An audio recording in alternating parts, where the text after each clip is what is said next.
Hello friends, ನಮಸ್ಕಾರ. ನಾನಿವತ್ತು ನಿಮಗೆ ತಿಳಿಸ್ಕೊಡ್ತಾ ಇರೋದು ಮೋಟೋರೋಲಾ G32 ಸ್ಮಾರ್ಟ್ಫೋನ್ನ ಅನ್ಬಾಕ್ಸಿಂಗ್ ಮಾಡಿ ಅದರ ಒಂದು ರಿವ್ಯೂನ ಮಾಡ್ತಾ ಇದ್ದೀನಿ. ಸೊ ಹಾಗಾಗಿ ಈ ಒಂದು ವಿಡಿಯೋನ ಎಲ್ಲೂ ಸ್ಕಿಪ್ ಮಾಡ್ತೇನೆ, ಕೊನೆ ತನಕ ನೋಡಿ. ವಿಡಿಯೋ ಶುರು ಮಾಡೋಣ.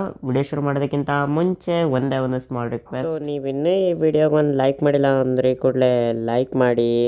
ಹಾಗೆ ನೀವಿನ್ನೂ ಈ ವಿಡಿಯೋನ ಶೇರ್ ಮಾಡಿಲ್ಲ ಅಂದರೆ ಕೂಡಲೇ ಶೇರ್ ಮಾಡಿ. ನಿಮ್ಮ ಒಂದು ಫ್ರೆಂಡ್ಸ್ಗಳ ಜೊತೆ, ಫ್ಯಾಮಿಲಿ ಮೆಂಬರ್ಸ್ಗಳ ಜೊತೆ ಸೋಷಿಯಲ್ ಮೀಡಿಯಾಗಳಲ್ಲಿ ಶೇರ್ ಮಾಡಿ.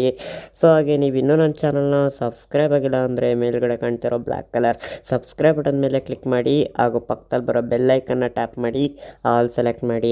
ನಾನು ಯಾವುದೇ ಹೊಸ ವಿಡಿಯೋಗಳನ್ನ ಹಾಕಿದ್ರು ನಿಮಗೆ ಕೂಡಲೇ ನೋಟಿಫಿಕೇಶನ್ ಬರುತ್ತೆ.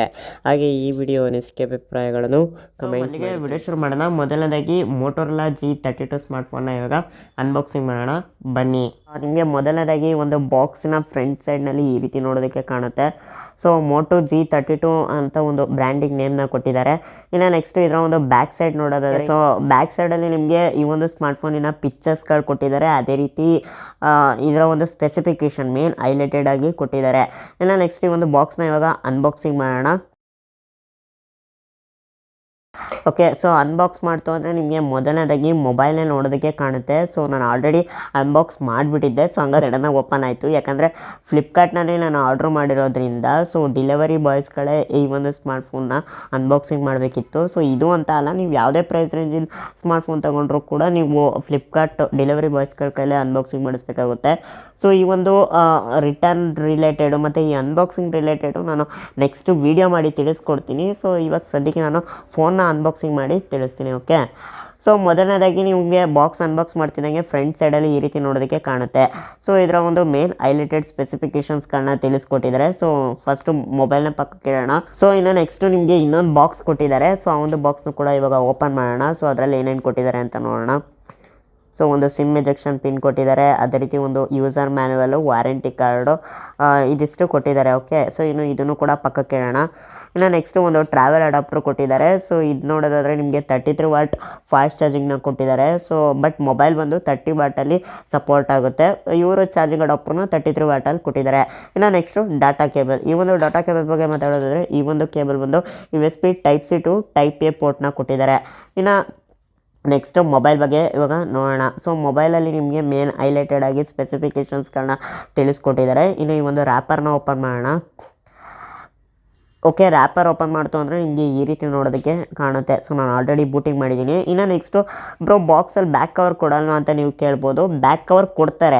ಸೊ ಬ್ಯಾಕ್ ಕವರ್ ಇಲ್ಲೇ ಇದೆ ನೋಡಿ. ನಾನು ಬ್ಯಾಕ್ ಕವರ್ನ ಬಿಚ್ಚಿಟ್ಟಿದ್ದೀನಿ, ಯಾಕಂದರೆ ನಾನು ಈ ಒಂದು ಮೊಬೈಲ್ಗೆ ಟೆಂಪರ್ ಗ್ಲಾಸ್ ಹಾಕ್ಸಿದ್ದೆ. ಬಟ್ ಈ ಒಂದು ಬ್ಯಾಕ್ ಕವರ್ ಹಾಕಿದರೆ ಯಾಕೋ ಗ್ಲಾಸು ರಿಮೂವ್ ಆಗ್ತಿದೆ, ಹಂಗಾಗಿ ನಾನು ಈ ಒಂದು ಬ್ಯಾಕ್ ಕವರ್ನ ಬಿಚ್ಚಿಟ್ಟಿದ್ದೀನಿ. ಸೊ ನೋಡ್ತಾ ಇದ್ದರೆ ಈ ರೀತಿ ಬ್ಯಾಕ್ ಕವರ್ ಕೂಡ ಕೊಟ್ಟಿರ್ತಾರೆ, ಅವರು ಹಾಕ್ಕೊಟ್ಟಿರ್ತಾರೆ. ಸೊ ಇದು ಏನು ಸಪ್ರೇಟಾಗಿ ಕೊಟ್ಟಿರೋದಿಲ್ಲ. ಓಕೆ, ಇನ್ನು ನೆಕ್ಸ್ಟ್ ಈ ಒಂದು ಬ್ಯಾಕ್ ಕವರ್ ತೆಗಿತು ಅಂದರೆ ಬ್ಯಾಕಲ್ಲಿ ಈ ರೀತಿ ನೋಡೋದಕ್ಕೆ ಕಾಣುತ್ತೆ. ಸೊ ಇದು ಬಂದು ಪ್ಲಾಸ್ಟಿಕ್ ಬ್ಯಾಕ್ ಆಗಿದೆ. ಸೊ ಏನು ಸ್ಮರ್ಜಸ್ ಕೂಡ ತುಂಬಾ ಆಗುತ್ತೆ. ಸೊ ಇವಾಗ ಆಲ್ರೆಡಿ ತುಂಬ ಆಗಿದೆ. ಸೊ ನಿಮಗೆ ಕ್ಯಾಮ್ರಾದಲ್ಲಿ ಕಾಣ್ತಾ ಇರ್ಬೋದು. ಸೊ ತುಂಬ ಸ್ಮರ್ಜಸ್ ಆಗುತ್ತೆ, ಅಂದರೆ ಫಿಂಗರ್ ಪ್ರಿಂಟು ತುಂಬಾ ಬೀಳುತ್ತೆ. ಅದೇ ರೀತಿ ಸ್ಕ್ರ್ಯಾಚ್ ಕೂಡ ತುಂಬ ಆಗುತ್ತೆ. ನೀವು ಆದಷ್ಟು ಬ್ಯಾಕ್ ಕವರ್ ಹಾಕ್ಕೊಳ್ಳಿ ಅಂತ ಹೇಳ್ತೀನಿ. ಇನ್ನು ಪ್ಲಾಸ್ಟಿಕ್ ಬ್ಯಾಕು ಮತ್ತು ಪ್ಲಾಸ್ಟಿಕ್ ಫ್ರೇಮ್ನ ಕೊಟ್ಟಿದ್ದಾರೆ ಈ ಒಂದು ಸ್ಮಾರ್ಟ್ಫೋನಲ್ಲಿ. ಈ ಒಂದು ಪ್ರೈಸ್ ರೇಂಜಿಗೆ ಪ್ಲಾಸ್ಟಿಕ್ ಬ್ಯಾಕು, ಪ್ಲಾಸ್ಟಿಕ್ ಫ್ರೇಮೇ ಕೊಡ್ತಾರೆ. ಸೊ ನಮ್ಗೆ ಯಾವುದೇ ರೀತಿ ಮೆಟಲ್ ಫ್ರೇಮು ಮತ್ತು ಗ್ಲಾಸ್ ಬ್ಯಾಕ್ನ ಕೊಡೋದಿಲ್ಲ. ಇನ್ನು ನೆಕ್ಸ್ಟು ಸ್ಮಾರ್ಟ್ಫೋನಲ್ಲಿ ಟ್ರಿಪಲ್ ರೇಯರ್ ಕ್ಯಾಮ್ರಾ ಕೊಟ್ಟಿದ್ದಾರೆ. ಅದರಲ್ಲಿ ಮೇನ್ ಸೆನ್ಸರ್ ಬಂದ್ಬಿಟ್ಟು 50 ಮೆಗಾ ಪಿಕ್ಸೆಲ್ ಮೇನ್ ಸೆನ್ಸರ್ ಕೊಟ್ಟಿದ್ದಾರೆ. ಇನ್ನು ಎರಡನೇ ಕ್ಯಾಮ್ರಾ ಬಂದ್ಬಿಟ್ಟು 8 ಮೆಗಾ ಪಿಕ್ಸೆಲ್ ಕೊಟ್ಟಿದ್ದಾರೆ. ಇನ್ನು ಮೂರನೇ ಕ್ಯಾಮ್ರಾ ಬಂದ್ಬಿಟ್ಟು 2 ಮೆಗಾ ಪಿಕ್ಸೆಲ್ ಕೊಟ್ಟಿದ್ದಾರೆ. ಇನ್ನು ನೆಕ್ಸ್ಟು ಇದರಲ್ಲಿ ಒಂದು ಫ್ಲ್ಯಾಶ್ ಲೈಟ್ ಕೂಡ ಕೊಟ್ಟಿದ್ದಾರೆ. ಇನ್ನು ನೆಕ್ಸ್ಟು ಈ ಒಂದು ಸ್ಮಾರ್ಟ್ಫೋನಿನ ರೈಟ್ ಸೈಡಲ್ಲಿ ಯಾವ ರೀತಿ ಇದೆ ಅಂತ ನೋಡೋಣ. ಸೊ ಈ ಒಂದು ಸ್ಮಾರ್ಟ್ಫೋನಿನ ರೈಟ್ ಸೈಡ್ನಲ್ಲಿ ಒಂದು ಫಿಂಗರ್ ಪ್ರಿಂಟ್ ಸೆನ್ಸರ್ನ ಕೊಟ್ಟಿದ್ದಾರೆ ವಿತ್ ಪವರ್ ಬಟನ್. ಈ ಒಂದು ಸ್ಮಾರ್ಟ್ಫೋನಲ್ಲಿ ಪವರ್ ಬಟನ್ ಜೊತೆಗೆ ಒಂದು ಫಿಂಗರ್ ಪ್ರಿಂಟ್ ಸೆನ್ಸರ್ ಕೂಡ ಕೊಟ್ಟಿದ್ದಾರೆ. ಇನ್ನು ನೆಕ್ಸ್ಟ್ ಈ ಒಂದು ಸ್ಮಾರ್ಟ್ಫೋನಲ್ಲಿ volume up and down button ಕೂಡ ಕೊಟ್ಟಿದ್ದಾರೆ ರೈಟ್ ಸೈಡ್ನಲ್ಲಿ. ಇನ್ನು ನೆಕ್ಸ್ಟ್ ಲೆಫ್ಟ್ ಸೈಡ್ನಲ್ಲಿ ಸಿಮ್ ಸ್ಲಾಟ್ನ ಕೊಟ್ಟಿದ್ದಾರೆ, ಟ್ರಿಪಲ್ ಸ್ಲಾಟ್ ಕೊಟ್ಟಿದ್ದಾರೆ. ಸೊ ಇನ್ನು ನೆಕ್ಸ್ಟ್ ಬಾಟಮಲ್ಲಿ ನಿಮಗೊಂದು ಸ್ಪೀಕರ್ ಗ್ರಿಲ್ನ ಕೊಟ್ಟಿದ್ದಾರೆ, ಅದೇ ರೀತಿ Type-C ಪೋರ್ಟ್ ಕೊಟ್ಟಿದ್ದಾರೆ, ಅದೇ ರೀತಿ ಮೈಕ್ ಕೂಡ ಕೊಟ್ಟಿದ್ದಾರೆ, ಅದೇ ರೀತಿ 3.5mm ಹೆಡ್ಫೋನ್ ಜಾಕ್ ಕೂಡ ಕೊಟ್ಟಿದ್ದಾರೆ. ಇನ್ನು ನೆಕ್ಸ್ಟು ಟಾಪ್ನಲ್ಲಿ ನೋಡೋದಾದರೆ ಒಂದು ನಾಯ್ಸ್ ಕ್ಯಾನ್ಸಲೇಷನ್ ಮೈಕ್ರೋಫೋನ್ ಕೂಡ ಕೊಟ್ಟಿದ್ದಾರೆ. ಅದೇ ರೀತಿ ಡಾಲ್ಬಿ ಅಟ್ಮೋಸ್ ಅನ್ನೋ ಒಂದು ನೇಮ್ ಕೂಡ ಕೊಟ್ಟಿದ್ದಾರೆ. ಹೌದು, ಈ ಒಂದು ಸ್ಮಾರ್ಟ್ಫೋನಿನ ಸ್ಪೀಕರ್ ಬಂದು ಡಾಲ್ಬಿ ಅಟ್ಮೋಸ್ನ ಸಪೋರ್ಟ್ ಮಾಡುತ್ತೆ. ಇನ್ನು ನೆಕ್ಸ್ಟು ಇದರ ಒಂದು ಫ್ರಂಟ್ ಸೈಡ್ ನೋಡೋದಾದರೆ ನಿಮಗೆ ಈ ರೀತಿ ನೋಡೋದಕ್ಕೆ ಕಾಣುತ್ತೆ. ಸೊ ನೋಡ್ತಾ ಇದ್ದಾರೆ ಫ್ರಂಟಲ್ಲಿ ಈ ರೀತಿ ನೋಡೋದಕ್ಕೆ ಕಾಣುತ್ತೆ. ಸೊ ಇದರಲ್ಲಿ ಒಂದು ಪಂಚೋಲ್ ಡಿಸ್ಪ್ಲೇ ಕೊಟ್ಟಿದ್ದಾರೆ. Full HD plus 90 Hz refresh rate ಇರುವ ಡಿಸ್ಪ್ಲೇ ಕೊಟ್ಟಿದ್ದಾರೆ. ಸೊ ಡಿಸ್ಪ್ಲೇ ನೋಡೋದಕ್ಕೆ ತುಂಬಾ ಚೆನ್ನಾಗಿದೆ. ಈ ಒಂದು ಪ್ರೈಸ್ ರೇಂಜಲ್ಲಿ ಪಂಚೋಲ್ ಡಿಸ್ಪ್ಲೇ ಕೊಟ್ಟಿರೋದು ನನಗಂತೂ ಸಿಕ್ಕಾಬಟ್ಟೆ ಇಷ್ಟ ಆಯಿತು.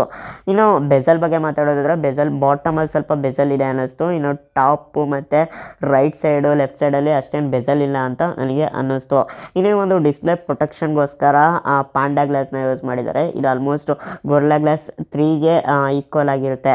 ಸೊ ಇನ್ನು ಈ ಒಂದು ಮೊಬೈಲ್ ಸ್ಕ್ರೀನಿನ ಸೈಜ್ ಹೇಳೋದಾದರೆ ಈ ಒಂದು ಮೊಬೈಲ್ ಸ್ಕ್ರೀನ್ ಸೈಜ್ ಬಂದು 6.55 inch full HD plus 90 Hz punch show display ಕೊಟ್ಟಿದ್ದಾರೆ. ಸೊ ಡಿಸ್ಪ್ಲೇ ಅಂತೂ ತುಂಬಾ ಚೆನ್ನಾಗಿದೆ. ಕಲರ್ಸು ಅಷ್ಟೇ ತುಂಬಾ ಸಖತ್ತಾಗಿದೆ ಅನ್ನಿಸ್ತು.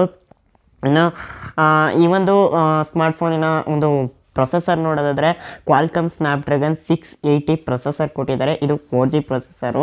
ಸೊ ಈ ಒಂದು ಪ್ರೊಸೆಸರ್ ಬಂದು ಗೇಮರ್ಸ್ಗಳಿಗಲ್ಲ, ಇದು ನಾರ್ಮಲ್ ಡೇ ಟು ಡೇ ಲೈಫಲ್ಲಿ ಯೂಸ್ ಮಾಡೋದಕ್ಕೆ, ಒಂದು ನಾರ್ಮಲ್ ಫೇಸ್ಬುಕ್, ವಾಟ್ಸಪ್, ಅದೇ ರೀತಿ ಕಾಲ್ಸ್ಗಳು ಮಾಡೋದಕ್ಕೆ, ಆಮೇಲೆ ಒಂದು ಸಣ್ಣ ಪುಟ್ಟ ಗೇಮ್ಸ್ಗಳು, for example Subway Surfer, Temple Run, Candy Crush ಈ ಥರದ ಗೇಮ್ಸ್ಗಳನ್ನ ನೀವು ಆಡ್ಬೋದು. ಅದು ಬಿಟ್ಟರೆ high level BGMI, Free Fire ಈ ರೀತಿ ಗೇಮ್ಸ್ಗಳನ್ನು ನೀವು ಆಡೋದಕ್ಕಾಗಲ್ಲ. ಸೊ ಆಡ್ತೀನಿ ಅಂದರೂ ಲೋ ಸೆಟ್ಟಿಂಗಲ್ಲೇ ಆಡಬೇಕಾಗುತ್ತೆ.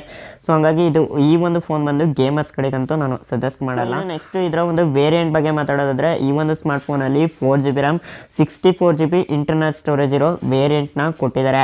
ಸೊ ಈ ಒಂದು ಸ್ಮಾರ್ಟ್ಫೋನ್ ಕೂಡ ಅಷ್ಟೇ 4GB RAM 64GB internal storage ಇರೋ ವೇರಿಯಂಟಿಂದ ಲಾಂಚ್ ಮಾಡಿರೋದು, ಅದಕ್ಕಿಂತ ಹೈ ಎಂಡ್ ಲಾಂಚ್ ಮಾಡಿಲ್ಲ. ಸೊ ನೀವು minimum 4GB RAM 64GB internal storage ಇರೋ ವೇರಿಯಂಟ್ನ ನೀವು ತೊಗೊಬೇಕು. ಇನ್ನು ರ್ಯಾಮ್ ನೋಡೋದಾದರೆ LPDDR4X ರ್ಯಾಮ್ನ ಕೊಟ್ಟಿದ್ದಾರೆ. ಇದು ಸ್ಟೋರೇಜ್ ಬಂದು eMMC ಸ್ಟೋರೇಜ್ನ ಕೊಟ್ಟಿದ್ದಾರೆ. ಸೊ ಸ್ಟೋರೇಜ್ ಸ್ಪೀಡ್ ಕಮ್ಮಿ ಇದೆ ಅನ್ನಿಸ್ತು. ಇನ್ನು ನೆಕ್ಸ್ಟು ಈ ಒಂದು ಸ್ಮಾರ್ಟ್ಫೋನಿನ ಕ್ಯಾಮ್ರಾ ಕ್ವಾಲಿಟಿ ಬಗ್ಗೆ ಮಾತಾಡೋದಾದರೆ ಸೊ ಕ್ಯಾಮ್ರಾ ಕ್ವಾಲಿಟಿ ತುಂಬಾ ಚೆನ್ನಾಗಿದೆ. ಬಟ್ ಏನು ಅನ್ನಿಸ್ತು ಅಂದರೆ ನನಗೆ ಫೇಸ್ ಎಲ್ಲ ತುಂಬ ವೈಟಾಗಿ ಮಾಡುತ್ತೆ ಅನ್ನಿಸ್ತು. ಅದೇ ರೀತಿ ಇವಾಗ ನಾವೇನಾದರೂ ಗಿಡಗಳದ್ದೆಲ್ಲ ಫೋಟೋ ತೆಗೆದ್ವಿ ಅಂದರೆ ಅಲ್ಲಿ ಗ್ರೀನು ತುಂಬಾ ಬರುತ್ತೆ ಅನ್ನಿಸ್ತು. ಸೊ ಅದೊಂದು ನನಗೆ ಸ್ವಲ್ಪ ಬೇಜಾರಾಯಿತು. ಒಂದು ನ್ಯಾಚುರಲ್ ಫೋಟೋ ಕೊಟ್ಟಿದ್ರೆ ಖುಷಿ ಆಗೋದು. ಬಟ್ ನ್ಯಾಚುರಲ್ ಫೋಟೋ ಬರುತ್ತೆ, ಸ್ವಲ್ಪ ಕಲರ್ ಎಕ್ಸ್ಪೆನ್ಸಿವ್ ಆಗುತ್ತೆ, ಅಂದರೆ ಜಾಸ್ತಿ ಕಲರ್ ಬೂಸ್ಟ್ ಮಾಡುತ್ತೆ ಅಂತ ಅನ್ನಿಸ್ತು. ಇನ್ನು ವೀಡಿಯೋಗ್ರಫಿ ಮಾತಾಡೋದಾದರೆ ಈ ಒಂದು ಸ್ಮಾರ್ಟ್ಫೋನಲ್ಲಿ ಫ್ರಂಟು ಮತ್ತು ಬ್ಯಾಕು ಎರಡೂ ಕಡೆ ಕೂಡ 1080p 30 ಫ್ರೇಮ್ ಪರ್ ಸೆಕೆಂಡಲ್ಲಿ ನಾವು ವೀಡಿಯೋ ರೆಕಾರ್ಡ್ ಮಾಡ್ಬೋದು. ಸೊ ಸೂಪರ್ ಅಂತ. ಈ ಒಂದು ಸ್ಮಾರ್ಟ್ಫೋನಿನ ಬ್ಯಾಟ್ರಿ, ಈ ಒಂದು ಸ್ಮಾರ್ಟ್ಫೋನಲ್ಲಿ 5000 mAh ಬ್ಯಾಟ್ರಿ ಕೆಪಾಸಿಟಿ ಕೊಟ್ಟಿದ್ದಾರೆ. ಜೊತೆಗೆ 33 ವ್ಯಾಟ್ ಫಾಸ್ಟ್ ಚಾರ್ಜಿಂಗ್ ಸಪೋರ್ಟ್ ಕೂಡ ಬಾಕ್ಸ್ ಒಳಗೆ ಕೊಟ್ಟಿದ್ದಾರೆ. ಬಟ್ ಈ ಒಂದು ಸ್ಮಾರ್ಟ್ಫೋನ್ ಬಂದು 30 ವ್ಯಾಟಲ್ಲಿ ಸಪೋರ್ಟ್ ಆಗುತ್ತೆ. ಇನ್ನು ನೆಕ್ಸ್ಟು ಈ ಒಂದು ಸ್ಮಾರ್ಟ್ಫೋನಿನ ಒಂದು OS ಬಗ್ಗೆ ಮಾತಾಡೋದ್ರೆ ಈ ಒಂದು ಸ್ಮಾರ್ಟ್ಫೋನಲ್ಲಿ ಆ್ಯಂಡ್ರಾಯ್ಡ್ 12 ಜೊತೆಗೆ ಸ್ಟಾಕ್ OSನ ಕೊಟ್ಟಿದ್ದಾರೆ. ಸೊ ನಿಯರ್ಲಿ ಸ್ಟಾಕ್ ಆ್ಯಂಡ್ರಾಯ್ಡ್ ಎಕ್ಸ್ಪೀರಿಯೆನ್ಸ್ನ ನಿಮಗೆ ಸಿಗುತ್ತೆ. ಸೊ ನನಗೆ ಈ ಒಂದು ಫ್ಯೂಚರ್ಗೋಸ್ಕರನೇ ನನಗೆ ಈ ಒಂದು ಸ್ಮಾರ್ಟ್ಫೋನ್ ತುಂಬಾ ಇಷ್ಟ ಆಯಿತು. ಯಾಕಂದರೆ ಈ ಒಂದು ಸ್ಮಾರ್ಟ್ಫೋನಲ್ಲಿ ಯಾವುದೇ ರೀತಿ ಬ್ಲೋಟ್ವೇರ್ ಅಪ್ಲಿಕೇಶನ್ಸ್ಗಳನ್ನ ಇನ್ಸ್ಟಾಲ್ ಮಾಡಿರೋದಿಲ್ಲ, ಬರೀ ಗೂಗಲ್ ಅಪ್ಲಿಕೇಶನ್ಸ್ಗಳು ಮಾತ್ರ ಇನ್ಸ್ಟಾಲ್ ಮಾಡಿರ್ತಾರೆ. For example Google, YouTube, Google map ಈ ರೀತಿ ಅಪ್ಲಿಕೇಶನ್ಸ್ಗಳು ಮಾತ್ರ ಇನ್ಸ್ಟಾಲ್ ಮಾಡಿರ್ತಾರೆ. ಅನ್ವಾಂಟೆಡ್ ಅಪ್ಲಿಕೇಶನ್ಸ್ಗಳನ್ನ ಇನ್ಸ್ಟಾಲ್ ಮಾಡಿರೋದಿಲ್ಲ. ಸೊ ಇದೇ ಮೇನ್ ಈ ಒಂದು ಸ್ಮಾರ್ಟ್ಫೋನ್ನ ನಾವು ಇಷ್ಟಪಡೋದಕ್ಕೆ, ನನಗೆ ಪರ್ಸ್ನಲಿ ಇಷ್ಟಪಡೋದಕ್ಕೆ ರೀಸನ್ ಅಂತ ಹೇಳ್ತೀನಿ. ಸೊ ಹಂಗಾಗಿ ಈ ಒಂದು ಸ್ಮಾರ್ಟ್ಫೋನು ಜಾಸ್ತಿ ಹ್ಯಾಂಗ್ ಆಗೋದಾಗಿರ್ಬೋದು, ಅದೇ ರೀತಿ ಈ ಒಂದು ಸ್ಮಾರ್ಟ್ಫೋನ್ ಜಾಸ್ತಿ ಆ್ಯಡ್ಸ್ಗಳು ಬರೋದು, ಈ ರೀತಿ ಸಮಸ್ಯೆಗಳನ್ನ ನಾವು ಯಾವುದೇ ಕಾರಣಕ್ಕೂ ನೋಡೋದಕ್ಕೆ ಕಾಣೋದಿಲ್ಲ. ಸ್ಪೀಕರ್ ಕ್ವಾಲಿಟಿ ಬಗ್ಗೆ ಮಾತಾಡೋದಾದರೆ ಸೊ ನಾನು ನಿಮಗೆ ಎಕ್ಸಾಂಪಲ್ಗೋಸ್ಕರ ಒಂದು ಮ್ಯೂಸಿಕ್ನ ಪ್ಲೇ ಮಾಡಿಬಿಟ್ಟು ತೋರಿಸ್ತೀನಿ. ಓಕೆ, ಇವಾಗ ಮ್ಯೂಸಿಕ್ನ ಪ್ಲೇ ಮಾಡ್ತೀನಿ, ಕೇಳಿಸ್ಕೊಳ್ಳಿ.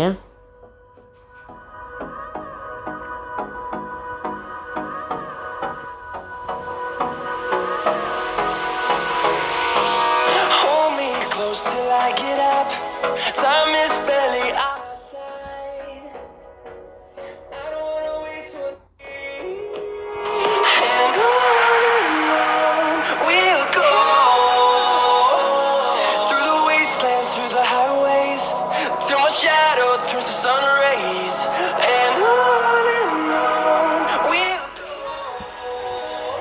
ಸೊ ಈ ರೀತಿ ಮ್ಯೂಸಿಕ್ ಕ್ವಾಲಿಟಿ ಇದೆ. ಸೊ ಮ್ಯೂಸಿಕ್ ಕ್ವಾಲಿಟಿ ಕೂಡ ತುಂಬಾ ಚೆನ್ನಾಗಿದೆ ಅನ್ನಿಸ್ತು, ನನಗೆ ತುಂಬ ಪರ್ಸ್ನಲಿ ಇಷ್ಟ ಆಯಿತು ಡಾಲ್ಬಿ ಅಟ್ಮೋಸ್ ಕೊಟ್ಟಿರೋದು ಈ ಒಂದು ಪ್ರೈಸ್ ರೇಂಜಿಗೆ. ಸೊ ಇದರ ಒಂದು ಕನೆಕ್ಟಿವಿಟಿ ಬಗ್ಗೆ ಮಾತಾಡೋದಾದರೆ ಈ ಒಂದು ಸ್ಮಾರ್ಟ್ಫೋನ್ ಬಂದು 4G ಸ್ಮಾರ್ಟ್ಫೋನ್ ಆಗಿದೆ. ನೀವು ಡ್ಯುಯಲ್ ಸಿಮ್ 4G ವೋಲ್ಟಿನ ಯೂಸ್ ಮಾಡ್ಕೊಬೋದು. ಸೊ 2 ನ್ಯಾನೋ ಸಿಮ್ನ ಹಾಕ್ಕೊಂಡು ನೀವು 4G ವೋಲ್ಟಿ ಸಪೋರ್ಟ್ನ ನೀವು ನೋಡ್ಬೋದು. ಇನ್ನು ನೆಕ್ಸ್ಟ್ ಈ ಒಂದು ಸ್ಮಾರ್ಟ್ಫೋನ್ನ ವೈಫೈ ಬಗ್ಗೆ ಮಾತಾಡೋದಾದರೆ ಇದರಲ್ಲಿ 2.4 GHz ವೈಫೈ ಕೂಡ ಸಪೋರ್ಟ್ ಆಗುತ್ತೆ, ಅದೇ ರೀತಿ 5 GHz ವೈಫೈ ಕೂಡ ಸಪೋರ್ಟ್ ಆಗುತ್ತೆ. ಇದೊಂಥರ ಸೂಪರ್ ವಿಷಯ ಅಂತಲೇ ಹೇಳ್ತೀನಿ.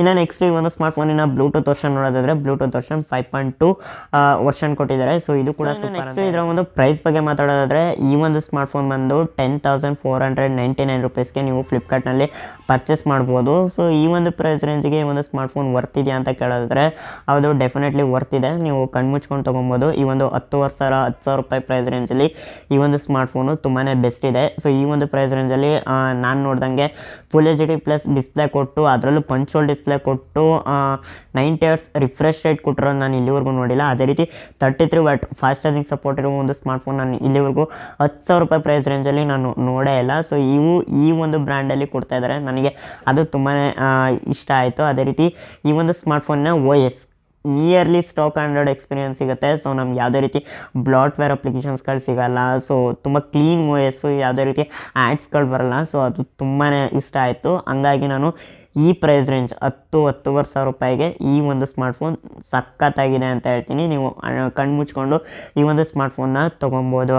ಇನ್ನು ನೆಕ್ಸ್ಟು ನೀವು ಇವಾಗ ಕೇಳ್ಬೋದು, ಏನು ಬ್ರೋ ಪ್ರತಿ ವಿಡಿಯೋದಲ್ಲೂ 4G ಸ್ಮಾರ್ಟ್ಫೋನ್ ತೊಗೊಬೇಡಿ, 5G ಸ್ಮಾರ್ಟ್ಫೋನ್ನೇ ತೊಗೊಳ್ಳಿ, 4G ಸ್ಮಾರ್ಟ್ಫೋನ್ ವ್ಯಾಲ್ಯೂ ಕಮ್ಮಿ ಆಗುತ್ತೆ ಅಂತ ಹೇಳ್ತಾ ಇರ್ತೀರಾ. ಬಟ್ ಇವಾಗ ನೀವೇ ಸಜೆಸ್ಟ್ ಮಾಡ್ತಾ ಇದ್ದೀರಲ್ಲ ಅಂತ ಕೇಳ್ಬೋದು. ಹೌದು, ನಾನೇ ಸಜೆಸ್ಟ್ ಮಾಡ್ತಾ ಇದ್ದೀನಿ. ಯಾಕಂದರೆ ಈ ಒಂದು 10,000-10,500 ಒಂದು ಪ್ರೈಸ್ ರೇಂಜಲ್ಲಿ ಇಲ್ಲಿವರೆಗೂ ಯಾವ ಬ್ರ್ಯಾಂಡಲ್ಲೂ ಕೂಡ 5G ಸ್ಮಾರ್ಟ್ಫೋನ್ನ ಲಾಂಚ್ ಮಾಡಿಲ್ಲ. ಹೌದು, ಲಾವಾದವರು ಲಾಂಚ್ ಮಾಡಿದ್ದಾರೆ, ಬಟ್ ಲಾವಾ ಕಂಪನಿಲಿ ಆ ಒಂದು ಸ್ಮಾರ್ಟ್ಫೋನ್ಗಳು ನನಗೆ ಯಾಕೋ ಅಷ್ಟು ಇಷ್ಟ ಆಗ್ತಾಯಿಲ್ಲ. ಯಾಕಂದರೆ ಅವರು ಸ್ಪೆಸಿಫಿಕೇಷನ್ ಎಲ್ಲ ಚೆನ್ನಾಗೇ ಕೊಡ್ತಾ ಇದ್ದಾರೆ, ಆದರೆ ಯಾಕೋ ಒಂದು ಸ್ಮಾರ್ಟ್ಫೋನ್ ತುಂಬ ಹ್ಯಾಂಗಿಂಗ್ ಅನ್ನಿಸ್ತು. ಆಮೇಲೆ ಅದು ಸರಿಯಾಗಿ ಆಪ್ಟಿಮೈಸ್ ಆಗಿಲ್ಲ ಇನ್ನೂ. ಸೊ ಹಂಗಾಗಿ ನಾನು ಆ ಒಂದು ಸ್ಮಾರ್ಟ್ಫೋನ್ನ ಸದ್ಯಕ್ಕೆ ಈಗ ಸಜೆಸ್ಟ್ ಮಾಡ್ತಾ ಇಲ್ಲ. ಸೊ ಸ್ವಲ್ಪ ದಿನ ವೆಯ್ಟ್ ಮಾಡಿ, ಒಂದು 6 ತಿಂಗಳು 1 ವರ್ಷ ವೆಯ್ಟ್ ಮಾಡಿ. ಎಲ್ಲ ಒಂದು ಬ್ರ್ಯಾಂಡ್ಗಳು ಕೂಡ 10,000 ಪ್ರೈಸ್ ರೇಂಜಲ್ಲೂ ಕೂಡ 5G ಸ್ಮಾರ್ಟ್ಫೋನ್ನ ಲಾಂಚ್ ಮಾಡ್ತಾರೆ. ಸೊ ಅಲ್ಲಿವರೆಗೂ ವೆಯ್ಟ್ ಮಾಡಿ. ಸೊ ಆಮೇಲೆ ನೀವು 5G ಸ್ಮಾರ್ಟ್ಫೋನ್ನ ತೊಗೊಳ್ಳಿ ಅಂತ ಹೇಳ್ತೀನಿ.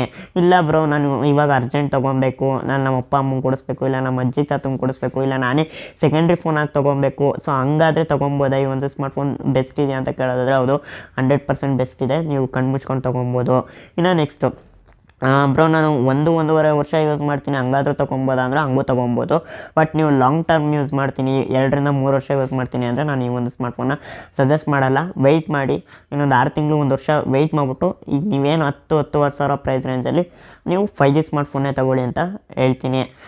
ಸೊ ಓವರಾಲ್ ಮೊಟೊರೋಲಾ G32 ಸ್ಮಾರ್ಟ್ಫೋನಿನ ಕಂಪ್ಲೀಟ್ ಒಂದು ರಿವ್ಯೂ ಆಗಿರ್ಬೋದು, ಅನ್ಬಾಕ್ಸಿಂಗ್ ಆಗಿರ್ಬೋದು ಆಗಿತ್ತು. ಸೊ ಈ ವಿಡಿಯೋ ಇಷ್ಟ ಆಗಿತ್ತು ಅಂದರೆ ಲೈಕ್ ಮಾಡಿ. ಹಾಗೆ ಈ ಒಂದು ವಿಡಿಯೋನ ನಿಮ್ಮ ಒಂದು ಫ್ರೆಂಡ್ಸ್, ಫ್ಯಾಮಿಲಿ ಮೆಂಬರ್ಸ್ಗಳ ಜೊತೆ ಸೋಷಿಯಲ್ ಮೀಡಿಯಾಗಳಲ್ಲಿ ಶೇರ್ ಮಾಡಿ. ಸೊ ಹಾಗೆ ನೀವು ಇನ್ನೂ ನನ್ನ ಚಾನಲ್ನ ಸಬ್ಸ್ಕ್ರೈಬ್ ಆಗಿಲ್ಲ ಅಂದರೆ ಮೇಲ್ಗಡೆ ಕಾಣ್ತಿರೋ ಬ್ಲ್ಯಾಕ್ ಕಲರ್ ಸಬ್ಸ್ಕ್ರೈಬ್ ಬಟನ್ ಮೇಲೆ ಕ್ಲಿಕ್ ಮಾಡಿ, ಹಾಗೂ ಪಕ್ಕದಲ್ಲಿ ಬರೋ ಬೆಲ್ ಐಕನ್ನ ಟ್ಯಾಪ್ ಮಾಡಿ, ಆಲ್ ಸೆಲೆಕ್ಟ್ ಮಾಡಿ. ನಾನು ಯಾವುದೇ ಹೊಸ ವಿಡಿಯೋಗಳನ್ನು ಹಾಕಿದರೂ ನಿಮಗೆ ಕೂಡಲೇ ನೋಟಿಫಿಕೇಶನ್ ಬರುತ್ತೆ. ಹಾಗೆ ಈ ವಿಡಿಯೋ ಅನಿಸಿಕೆ ಅಭಿಪ್ರಾಯಗಳನ್ನು ಕಮೆಂಟ್ ಮಾಡಿ ತಿಳಿಸಿ. ಸೊ ಹಾಗೆ ನೀವು ಇನ್ನೂ ನನ್ನ ಟೆಲಿಗ್ರಾಮ್ ಚಾನಲ್, ಅದೇ ರೀತಿ ಇನ್ಸ್ಟಾಗ್ರಾಮಲ್ಲಿ ಫಾಲೋ ಮಾಡ್ತಾಯಿಲ್ಲ ಅಂದರೆ ಈ ಕೂಡಲೇ ಫಾಲೋ ಮಾಡಿ. So thank you.